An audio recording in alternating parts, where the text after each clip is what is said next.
Selamat siang Ibu Prima, kami dari kelompok yang beranggotakan Rio Sanjaya, Christopher Alexandria, Dev Dimitri, Denianur, dan Kafka Zeriko akan mempresentasikan mengenai gas alam. Adapun topik yang akan kami bahas dalam presentasi ini ialah gas alam itu sendiri, potensi gas alam di Indonesia, pemanfaatan gas alam, pengolahan gas alam, dan juga dampak gas alam terhadap lingkungan. Lalu, apa itu gas alam? Gas alam merupakan bahan bakar fosil yang utamanya terdiri dari gas metana ataupun CH4. Gas alam sendiri terbentuk dari sisa-sisa tumbuhan, binatang, dan mikroorganisme yang telah membusuk selama ratusan hingga jutaan tahun di dalam tanah ataupun bebatuan yang berpori. Gas alam juga merupakan hidrokarbon dengan pembakaran yang paling bersih sehingga ramah terhadap lingkungan dibandingkan dengan pembakaran dari batu bara dan minyak bumi. Untuk mendapatkan gas alam dapat diperoleh dari ladang minyak bumi, tambang batu bara ataupun ladang gas alam itu sendiri. Nah, gas alam ini sifatnya tidak terbarukan sehingga suatu saat akan habis ataupun punah. Gas alam merupakan sumber daya alam yang terbesar ketiga di dunia setelah batu bara dan minyak bumi. Potensi gas alam di Indonesia sendiri cukup melimpah sehingga Indonesia masuk ke dalam peringkat 10 besar negara penghasil gas alam terbesar di dunia dan juga peringkat 3 besar di kawasan Asia Pasifik. Lalu bagaimana cara kita untuk mendapatkan dan mengeksplorasi gas alam?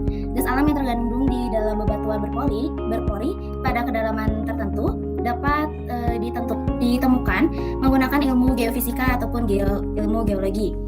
Dalam ilmu geofisika, ada yang dinamakan dengan survei seismik yang digunakan untuk menentukan lapisan-lapisan batu yang berbeda-beda dan juga untuk membantu menentukan di mana titik akumulasi gas ataupun tingkat potensi akumulasi gas dapat terjadi. Nah, dalam survei seismik ini terdiri dari generator gelombang ataupun alat peledak atau yang biasa disebut dengan vibrator dan juga serangkaian geofon. Fungsi dari geofon ini untuk mendeteksi pantulan gelombang dari berbagai lapisan sehingga dapat menentukan lapisan-lapisan batu yang berbeda-beda. Nah, ahli geofisika menafsirkan data hasil survei seismik ini untuk menghasilkan gambar berbentuk 2 dimensi maupun 3 dimensi dari lapisan bumi.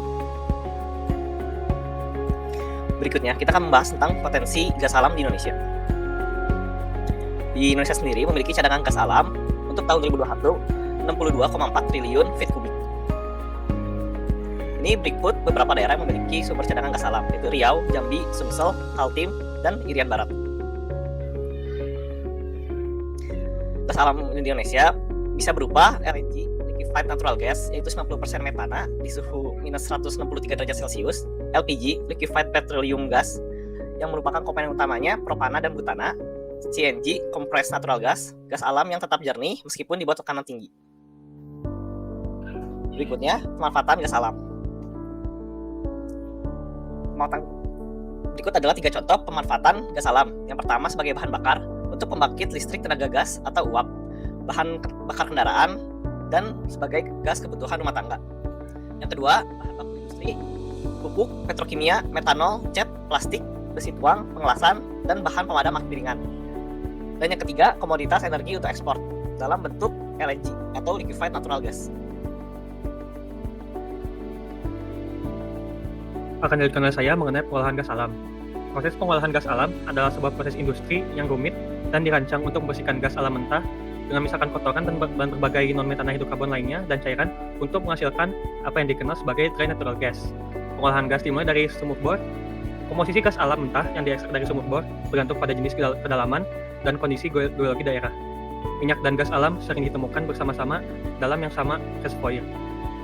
Gas alam yang diambil dari tambang batu bara dan tambang coal bed methane merupakan pengecualian utama yang pada dasarnya campuran dari sebagian besar metana dan karbon dioksida sekitar 10%.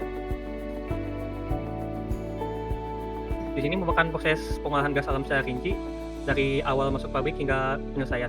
Gas alam sumur saat tiba di pabrik pengolahan akan diproses di penangkap slug yang menangkap slug cair dan kemudian memungkinkan gas alam mengalir ke peralatan dan fasilitas hilir pada tingkat di mana cairan dapat ditangani dengan benar. Gas yang dihasilkan dari outlet slug catcher diarahkan ke separator perkenan tinggi di mana pemisahan akhir cairan dari gas terjadi. Gas mentah HP mengalir ke unit gas sweetening unit di mana komponen SM seperti hidrogen sulfat dan karbon dioksida dikeluarkan dari aliran gas. Redusen simultan senyawa sulfur organik seperti merkaptan, karbonil sulfida, dan karbon disulfida di GSO juga dilakukan untuk memfasilitasi rangkaian pengolahan dan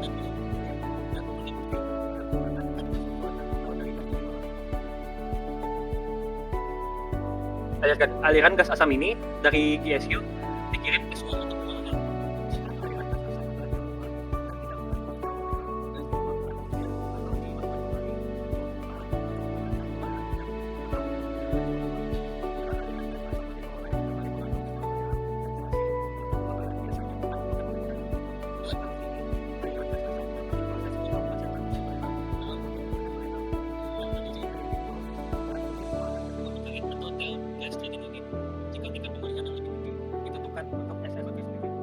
aliran gas asam dari TGTU dapat diolah dalam unit pengairan gas asam dengan menggunakan pelarut khusus yang secara istimewa menyerap H2S dan meninggalkan sebagian besar CO2.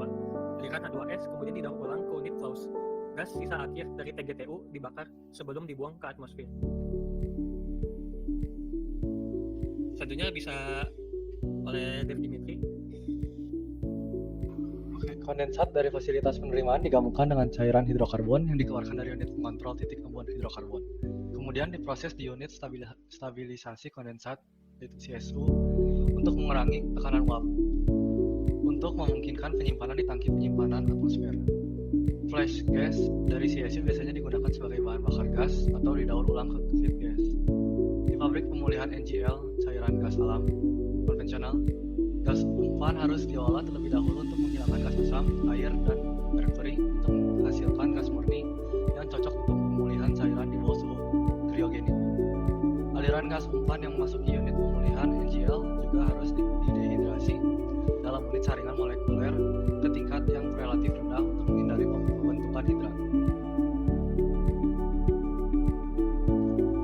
Sweetening gas dari GSU kemudian mengalir ke unit dehidrasi gas GDU untuk mengurangi dan mengontrol kadar air gas untuk memastikan pengolahan dan transmisi yang aman. Gas manis kering kemudian dikirim ke unit pengontrol titik pembuat hidrokarbon untuk memenuhi titik pembuat hidrokarbon yang diperlukan dan spesifikasi nilai pemanasan gas sebelum memasuki pipa transmisi yang biasanya hanya membutuhkan ekstraksi minimal komponen C5+. Tekanan gas mungkin juga perlu ditingkatkan oleh kompresor bertekanan tinggi sebelum melewati meteran gas penjualan dan masuk ke jalur pipa ekspor. Cairan dari fasilitas penerimaan dipisahkan lagi menjadi air terproduksi dan kondensat.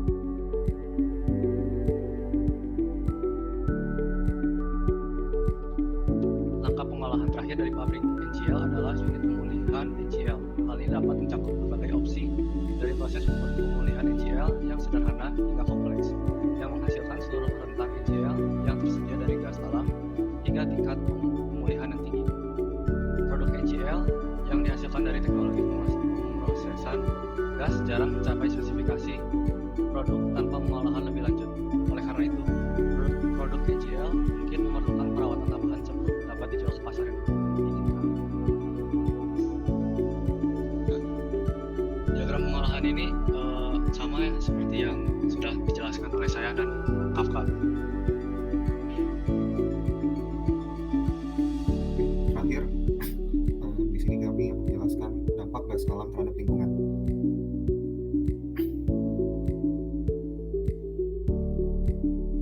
Dampak gas alam terhadap lingkungan ini dapat dibagi menjadi 3. Utamanya yaitu gas rumah kaca, polusi suara, dan polusi udara.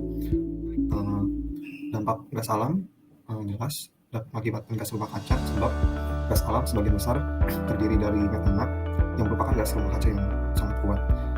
Gas metana ini dapat bocor ke atmosfer yang berasal dari sumur gas ataupun tangki penyimpanan gas alam, pipa maupun lokasi pengolahannya. Kemudian kedua adalah polusi suara. Ini diakibatkan karena kegiatan pengoboran sumur dengan alat berat. Dan terakhir polusi udara. Seperti yang sebelumnya dikatakan, terdapat gas metana salah satunya, tapi di sini salah satu gas yang belum diolah dari sumur bisa juga mengandung senyawa lain yang sifatnya sangat beracun, yaitu hidrogen sulfida. Biasanya gas ini mudah terbakar. Pembakaran gas alam juga bisa menghasilkan gas lain seperti karbon dioksida, karbon monoksida, sulfur dioksida, nitrogen oksida, dan lain-lainnya tergantung pada pembakaran gas alam.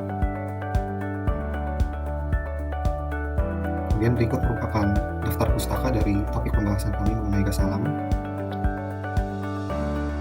Sekian dan terima kasih.